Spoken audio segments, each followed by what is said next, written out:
Good morning छात्रों। आज हम आपको अध्याय नंबर यानी वैसे तो अपना जो क्रम है वो तो तीसरा होता है पाठ का, लेकिन जो आपके बीच में से दो पाठ है वो हटा दिए हैं, तो इसलिए पाठ संख्या ये 6 में आता है, जिसका नाम है प्रभो कविता।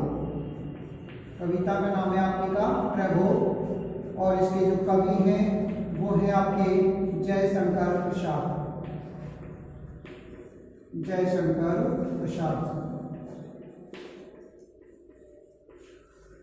प्रसाद है। तो सबसे पहले हम कवि का परिचय लिखते हैं।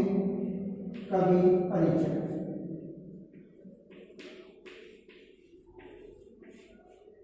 यानी कि बीच में से आपके पाठ संख्या 3, 4 और 5 ये हटा दिए। कवि सेनापति, देव और आपके कृपाराम क्रिया, इन तीनों पाठों को हटा दिया गया है, तो पाठ संख्या वो 6 आती है। वैसे अपना क्रम चल रहा पाठ नंबर 3 का, और कविता का नाम है प्रभो, और उसके जो रचनाकार हैं वो है कवि जयशंकर प्रसाद जी। तो सबसे पहले हम कवि का परिचय लिखते हैं। कवि जयशंकर प्रसाद जी का जो जन्म है वो सन 1889 को, सन 1889 में कहाँ हुआ था? काशी जो आपके उत्तर प्रदेश में आता है में हुआ। और यदि हम इनके निधन की बात करें तो इनका निधन हुआ था सन 1937 ईस्वी को, सन 1937 ईस्वी को। अब हम इनके पिता के नाम के बारे में बात करें। पिता का नाम था देवी प्रसाद। देवी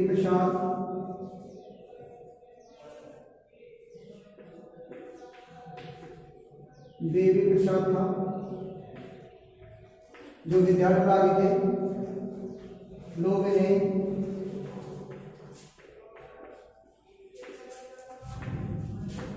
सुमिनी शाहू कहकर के पुकारते थे। क्या कहते थे? सुमिनी शाहू।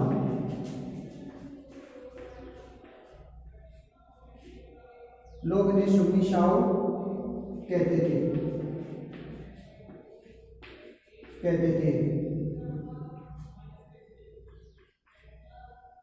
प्रारंभ में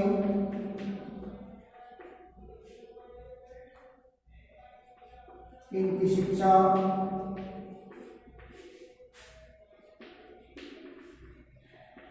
घर पर ही हुई। बाद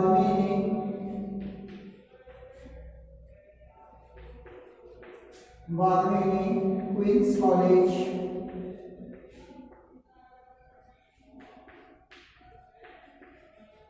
भेजा गया। कॉलेज में भेजा गया।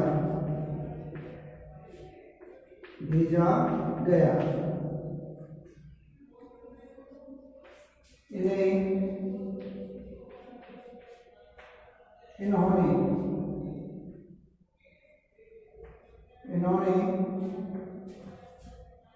संस्कृत,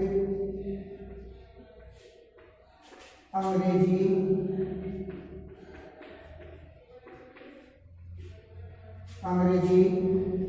फारसी आदि भाषाओं का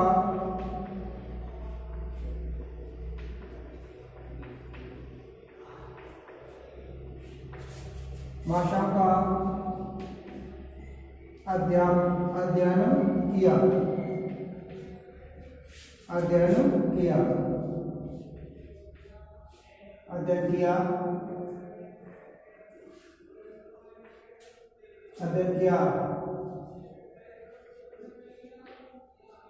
इनके काव्य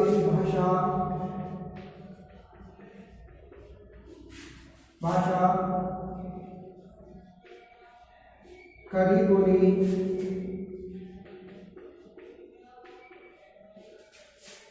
और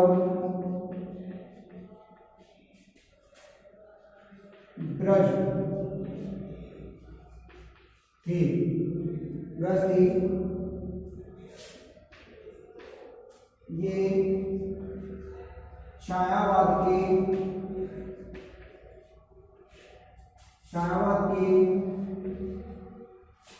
प्रवर्तक माने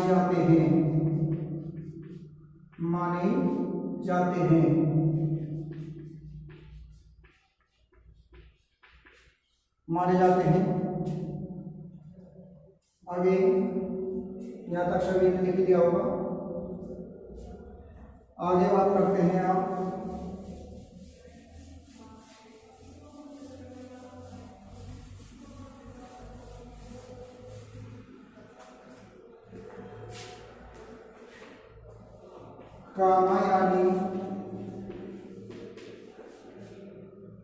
कामायनी रचना,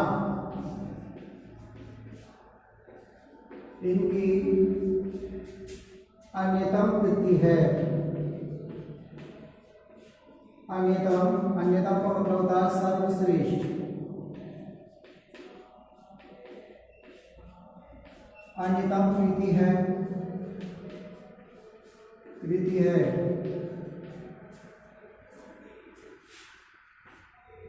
इस रचना का अनेक भाषाओं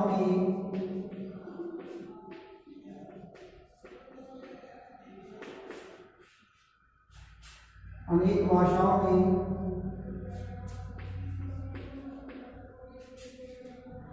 अनुवाद हो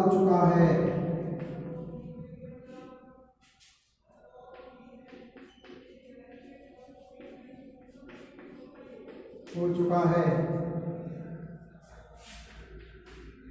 यह रचना इनकी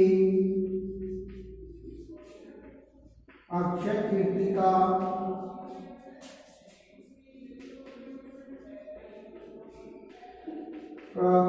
भंडार मानी जाती है।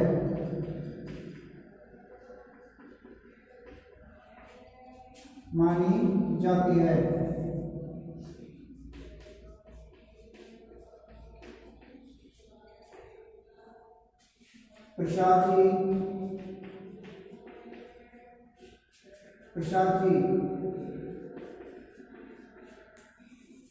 एक कवि होने के साथ साथ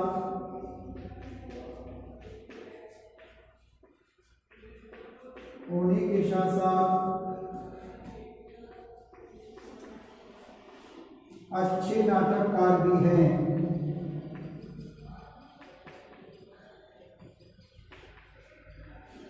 अच्छे नाटककार भी माने जाते हैं।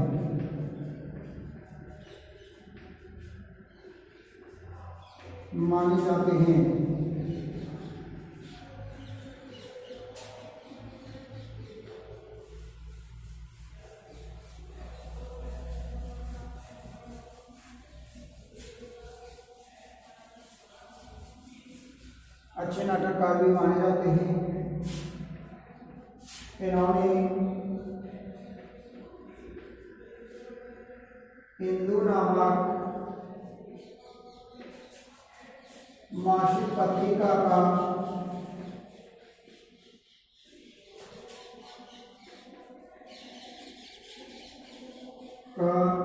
संपादन कार्य किया।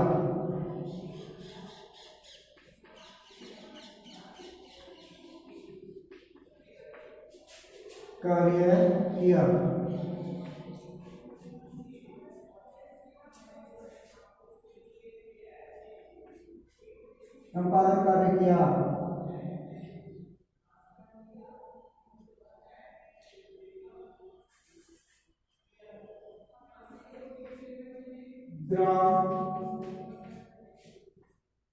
इनकी सबसे पहली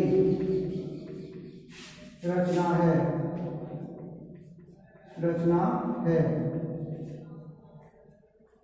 सबसे पहली रचना है।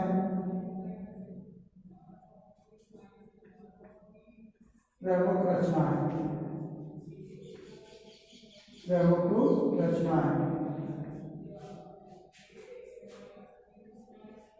झरना, लहर, आंसू, आंसू, कामयानी, कामयानी, ये तो है एक काव्य, काव्य संग्रह।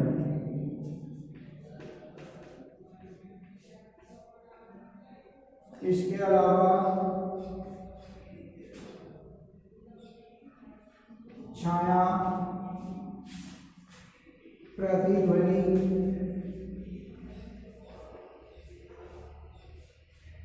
आकाशदीप,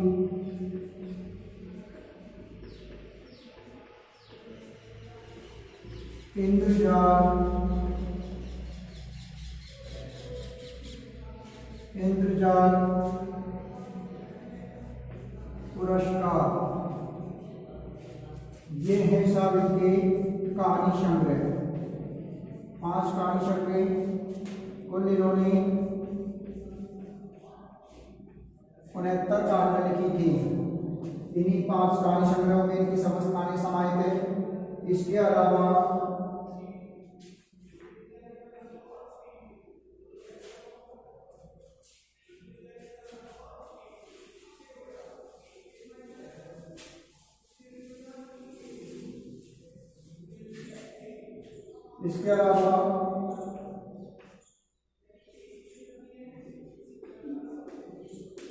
जन्मेजय का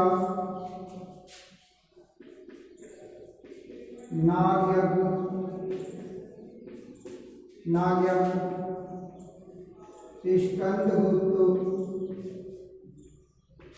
चंद्रगुप्त,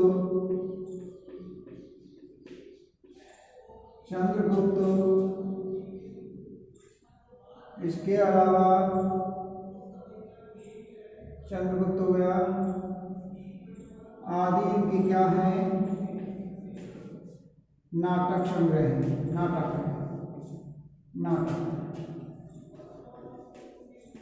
तो ये इनकी क्या जो रचनाएं मानी जाती हैं। ठीक है, अब हम जो इनकी कविता यहाँ पर दी गई है वो कविता, उस कविता में जो कवि ने वर्णन किया है वो किसका किया है? ईश्वर की सर्वव्यापकता का। यानी जो ईश्वर है वो सभी जगह पर विद्यमान होता है, कण कण में समाहित होता है। कि जिस तरह से एक माली है वो अपने बाग बगीचे उद्यान इत्यादि की रक्षा करता है और उसे उजड़ता हुआ कभी भी नहीं देख सकता है, उसी तरीका से ईश्वर रूपी जो माली है यानी सूर्य है वो भी हमारी क्या जो सभी तरह से क्या जो रक्षा करता है, वो अपनी क्या जो जनता को कभी दुखी और पीड़ित तो नहीं देख सकता है। तो कवि ने यहाँ पर ईश्वर की सर्वव्यापकता आदि का यहाँ पर गुणगान किया है। तो कवि कहते हैं कि जो ईश्वर है वो हमारी क्या जो सभी जो इच्छाएं होती हैं, मनोरथ होते हैं, उन सभी इच्छाओं का ये पूरी तरह से क्या जो पालन करते हैं, उन्हें क्या जो पूरा करते हैं। तो उसी उनके मनोरथ संबंधी जो कार्य हैं उनका यहाँ पर कवि ने वर्णन किया है। तो आज हम उस कविता को आपको पढ़ाने जा रहे हैं, तो ध्यानपूर्वक हम सुनना। सबसे पहले आपका पाठ का परिचय सुन लीजिए। जयशंकर प्रसाद की प्रभु कविता उनके स्फुट कविता के संग्रह कानन कुसुम से ली गई है। इनकी एक छोटी छोटी कविताओं का एक संग्रह मानी गई है जिसका नाम है कानन कुसुम। उसी कानन कुसुम जो काव्य संग्रह है उसी का एक अंश है आपकी प्रभु कविता, जिसको यहाँ पर प्रस्तुत किया गया है। ईश्वर की स्तुति करते हुए कवि ने उसकी सर्वव्यापकता का मतलब होता है कि ईश्वर है वो सब जगह पर विद्यमान होते हैं। सौंदर्य शक्तिमत्ता का गुणगान किया है, उनकी सुंदरता, साथ ही साथ में उनकी जो शक्ति है, असीम शक्ति है, उस असीम शक्ति का वर्णन किया कि ईश्वर में कितनी शक्ति समाहित होती है। कवि को प्रकृति के प्रत्येक उपादान में ईश्वर का अनंत प्रसार दृष्टिगत होता है। कवि कहते हैं कि प्रकृति का जो भी कोई एक कण कण होता है उस कण कण में भी हमें ईश्वर ही दिखाई देते हैं। कहते हैं कि ईश्वर को आप अगर देखना चाहें तो कण कण में भी आपको ईश्वर दिखाई देंगे।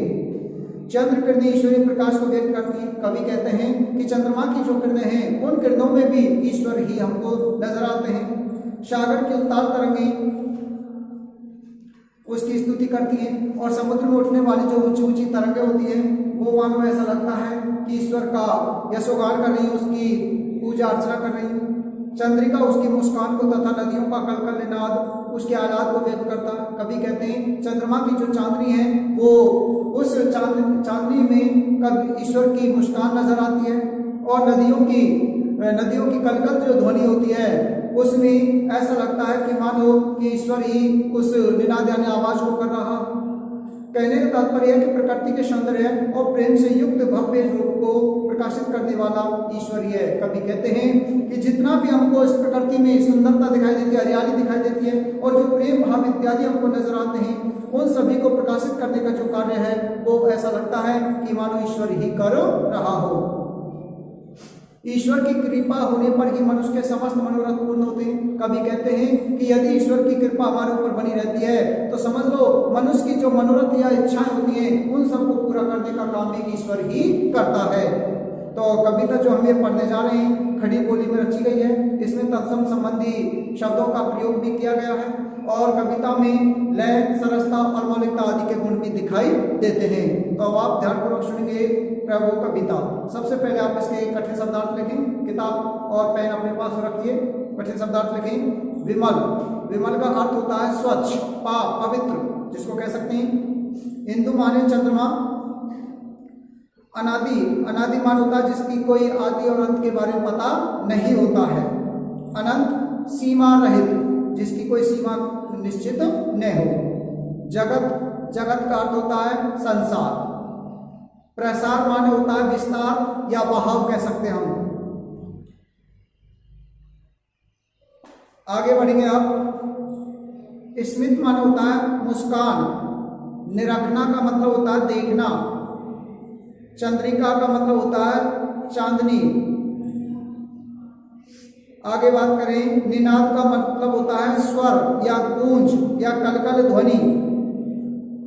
यामिनी का मतलब होता है रात्रि।